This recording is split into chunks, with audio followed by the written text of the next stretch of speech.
todos, é um prazer mais uma vez dirigir-me a vós. Vamos apresentar mais uma história de vida e esta história de vida tem a ver com um homem chamado Jonas, que por sinal um homem que tinha tido ou teve ao longo da sua vida várias experiências fortes com Deus, mas que era um homem com extrema maturidade. Porquê?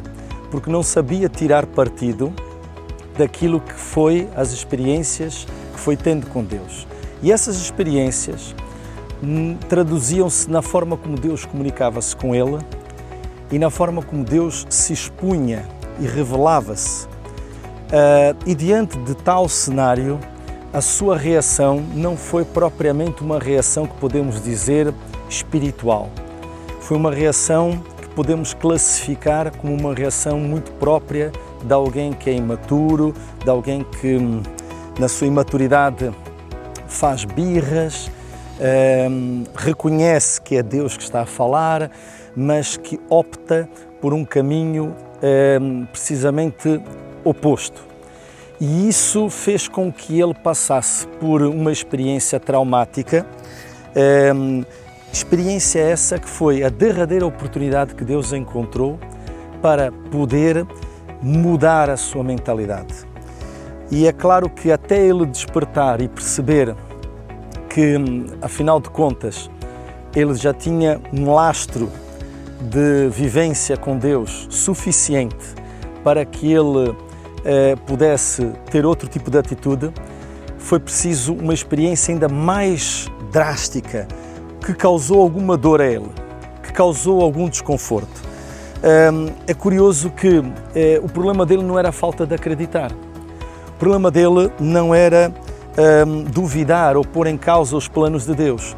O problema dele era aceitar o que Deus tinha para a sua vida.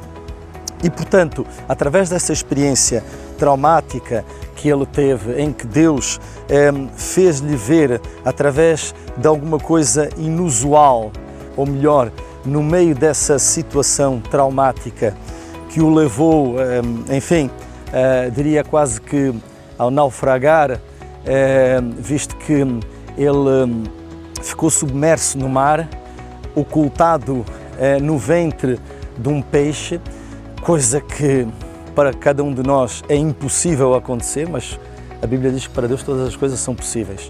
E, portanto, durante essa experiência ele conseguiu não só sobreviver, obviamente, certamente pelo poder de Deus, e por isso mesmo Deus revelou-se de uma forma muito forte a ele, como permitiu que quando ele, veja só, quando ele clama a Deus, quando ele reconhece que estava errado, então ele alcança o livramento que também acontece de uma forma sobrenatural, tal e qual como aconteceu ele ficar no ventre do peixe, ele também é expelido e mais do que expelido, ele vai dar à costa e vai sobreviver. E porquê? Porque ele acaba por reconhecer que ele estava completamente num caminho oposto daquilo que Deus tinha para a sua vida. Que lição podemos retirar disto? Que muitas vezes Deus fala connosco e acredito e não tenha qualquer dúvida, Deus tem falado contigo através de várias experiências, que tu até tomas elas como casuais, como sorte, como alguma coisa que houve uma conjugação de fatores que permitiu que as coisas acontecessem. Não, para Deus não há coisas casuais. Deus tem uma intenção.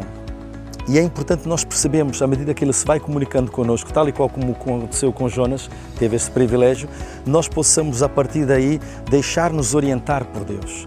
E se fizermos isso, não só a nossa vida terá um outro gosto, mas nós teremos a satisfação de dizer que afinal, a forma como tudo está a ocorrer em nossa vida foi proporcionada por Deus e tem uma finalidade, não só para nós nos sentirmos realizados, mas também para realizarmos a vida dos outros, porque no fundo era isso que se tratava. Ele não queria executar uma ordem de Deus que visava atender às dificuldades de uma cidade inteira. Portanto, os caprichos, isso é imaturidade. Os nossos caprichos, o nosso desejo, no caso dele até o seu nacionalismo, o privou de que as coisas acontecessem de uma forma natural e que ele não tivesse que passar pelos transtornos que passou. Portanto, por uma nota final, queria-te dizer que esta história de vida nos ensina precisamente que nós temos que ter muita maturidade na forma como nós ouvimos Deus e podemos retirar para a nossa vida lições que nos possam ajudar a fazer alguma coisa em prol da nossa vida e em prol daqueles que estão ao nosso redor. E assim nós termos a certeza que estamos a cumprir o plano de Deus para a nossa vida. Que Deus possa te abençoar e possa te ajudar também a encontrares o teu caminho, que no final de contas não é o teu, mas é o caminho de Deus para a tua vida. Que Deus te abençoe.